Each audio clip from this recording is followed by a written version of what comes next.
And give it up for Stuart.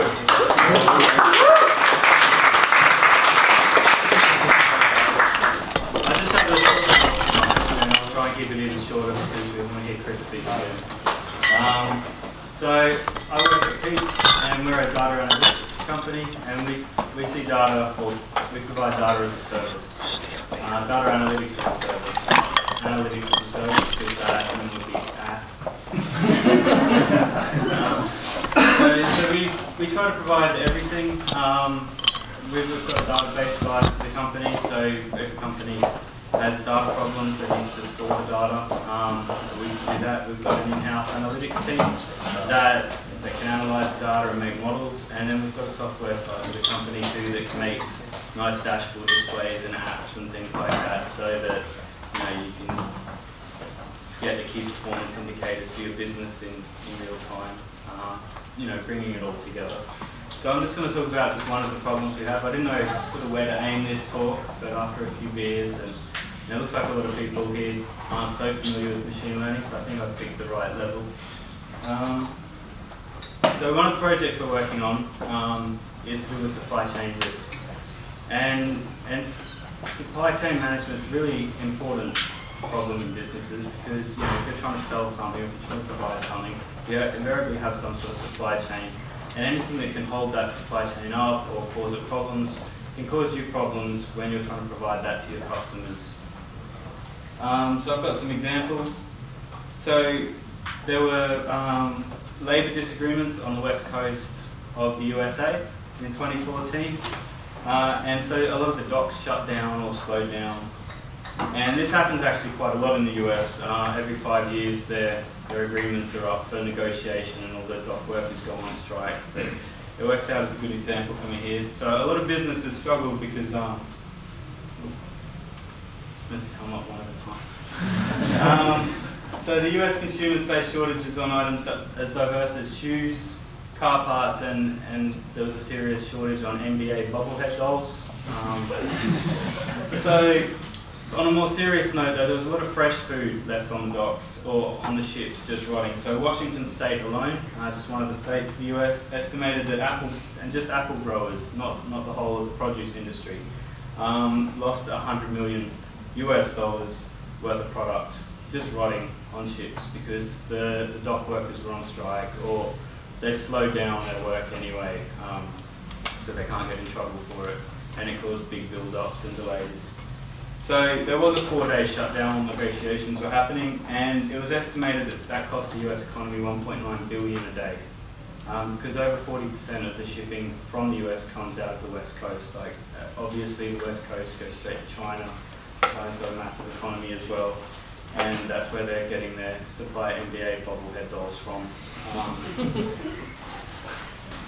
So just supply chain disruptions are a really important thing. And I've got some more examples. So Honda suffered major production stoppages in 2016 because Japan had a terrible earthquake. It was in April, and Honda estimated at least 6 months before they could rebuild the factories and the things that were supplying the parts that were destroyed. But even earlier in the year, before the earthquake, just in the first 2 months, there was a fire at one of Honda's suppliers, and that destroyed one of their factories. And so Honda's supply chain suffered a problem, and that reduced Honda's output by 4%, which is, for a massive company like that, is a lot of money. So these things it's really important for a business to be able to track these. And Forbes, in an article in Forbes, they said significant supply chain disruption reduces share prices of affected companies by as much as 7% on average. So it goes beyond just the companies, it goes to wide international stock markets and things like that. So there's some references. So how can a company try and manage its supply chain risk? Even a small company. Can they just read the news? Well, just as an example, Apple has over 300 organizations in its supply chain. So that's a lot of news to read. Well, I guess Apple could afford to have a whole room of people just Googling the news if they wanted to. But then, if that's what they were doing, what risks would they be looking at? Because there's all sorts of risks that can affect businesses. So this is on this particular product that I'm working on, we're using machine learning and natural language processing to make this all a lot easier for the user and the business of interest. So I'll just use ML and NLP here for short, for machine learning and natural language processing. Just one at a time. Okay, so we've got we've put together a program that can read articles from all over the internet. And at the moment we've got it set to read over about 16,000 a day. So it's a lot more than any small business or anything like that can do it by itself. But how does it know what articles are of interest to the business that's using the program? Well, that's where the natural language processing and the machine learning comes in. So the natural language processing puts it into a form that the machine learning can train on and understand, and that will help determine what articles are potential risks. And then we can present the user with only those articles that are important to them, instead of bombarding them with 16,000 a day. So here's just a little example. So what we do is it takes the article and it looks at every sentence to see, and paragraph and but I've just got sentences here, to see what risks and you can't just use a filter. You might think, okay, well, let's just look for anything that says there's sale or bought, if they're talking about company acquisitions or fire or something, any article with those sort of keywords in it, and that's what we'll look at. But it's not that simple, because on this negative list, I've got this one here. It's a genuine one that's come through. The late Mr. Pilkington bought Chinese ceramics from the Tang, Song, Ming and Qing dynasties of China, which spanned from 1618 to 1912, paying sums of £100, which is £3,000 a day, right up to £5,000, £140,000 a day for high-end items. And obviously that's not of any interest to anybody, but it has, Pilkington is a supplier of goods, and it talks about the sale. So if Pilkington was for sale, that's obviously of great interest to anyone who's being supplied by Pilkington. But obviously this article is it's not of any interest to anybody really. Anyone out there prove it wrong?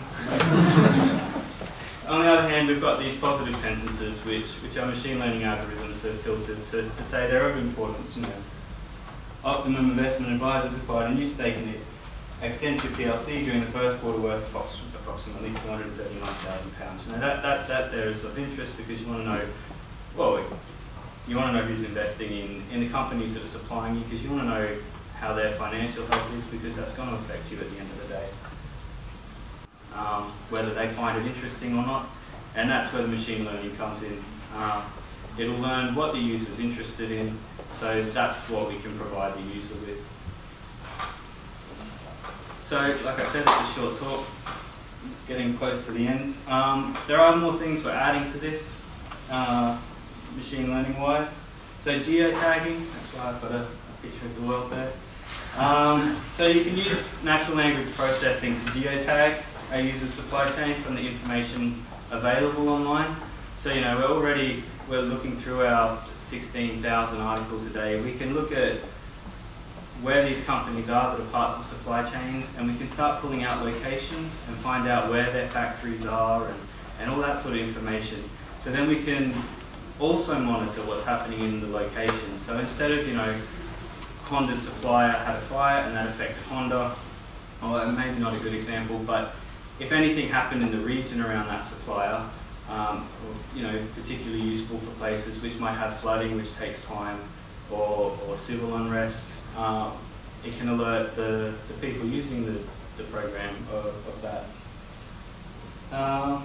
So to forewarn based on location risks. And another thing that we're putting in is social media. So social media offers a worldwide real-time feed of information, which is faster than the news.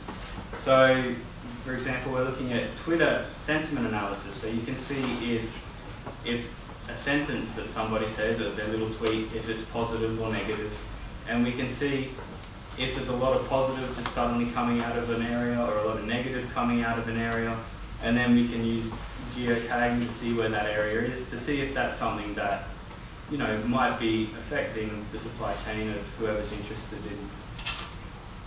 So that's my short talk. Like I said, I'm from Peak, and we provide a range of data services and analytic services. So if anyone has any questions more about this or just Peak in general, feel free to approach me at the end. Thank you.